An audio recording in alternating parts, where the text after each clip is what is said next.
오늘 오후에 구속영장 심사가 있습니다. 구속 가능성 얼마나 된다고 보십니까? 네, 그 윤석열 피의자에 대한 범죄 사실이 국무위원들의 계엄에 관한 심의권을 침해했다는 그 직권남용 부분하고요.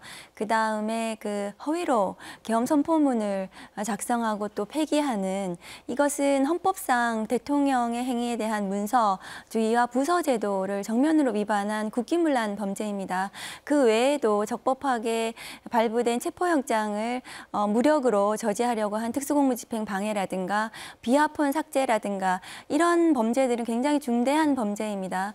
나아가서 그 구속영장 그 범죄 사실 외에 구속을 필요로 하는 사유에 김성훈이라든가 뭐 강의구 부속실장의 진술을 회유한 이런 부분 정황이 담아져 있습니다.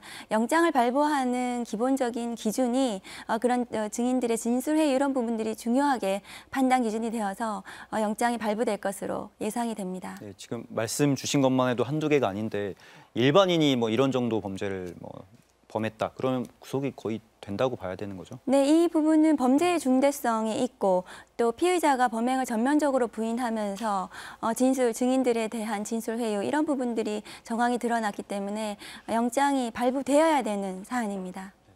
네, 만약에 영장 발부가 안 된다고 하면 구속됐을 때하고 구속되지 않았을 때하고 앞으로의 이런 수사에 좀 차이가 있을까요? 네, 큰 차이가 있을 것 같습니다. 구속되지 않은 상태, 불구속 상태에서는 그 외에 다른 증인들에 대한 진술 회유 시도가 있을 수 있고요.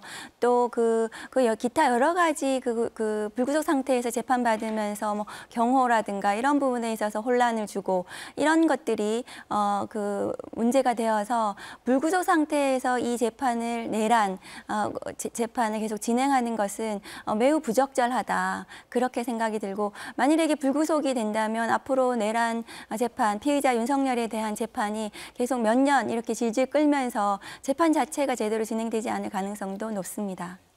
그런데 이 구속영장 내용이 언론에 거의 실시간으로 유출이 됐습니다. 그래서 검찰이 이제 이 부분에 대해서 사법 처리하겠다 이렇게 좀 강하게 이야기를 했는데 윤 전 대통령 측에서 이 영장을 유출한 이유가 뭐라고 생각하십니까? 네, 그 과거 특수부 검사들의 전형적인 언론 플레이 방식 중에 하나가 그렇게 영장을 유출한다거나 하는 거거든요. 그런데 이번에도 그 윤 전 대통령 측에서 영장이 유출됐다 이런 보도를 봤거든요. 이것은 아마 거기에 나와 있는 핵심 증인들의 진술을 번복시키려는 이런 좀 시도가 아닌가. 그런 증인들에 대한 압박의 의미도 있지 않나 생각이 드는데요. 그럼에도 불구하고 이런 시도 자체가 오히려 영장을 발부하는 기준이 될 수 있다 그렇게 생각합니다. 너희들이 어떤 진술을 하는지 알고 있다. 나도 지금 보고 있다. 뭐 이런 취지로 좀 네, 그렇습니다. 그렇게 해서 증인들을 압박하려는 그런 시도였지 않았나 생각이 듭니다. 이 부분 법적으로 어떤 처벌을 받게 되는 건가요? 이것은 유출한 부분은 개인정보보호법상 그 개인의 인적 사항들을 공개하는 거거든요. 이것은 중대한 범죄에 해당할 수 있고요. 그래서 아마 특검에서도 이것을 유출한 당사자들에 대한 수사를 진행하겠다 이렇게 천명한 것으로 알고 있습니다. 네.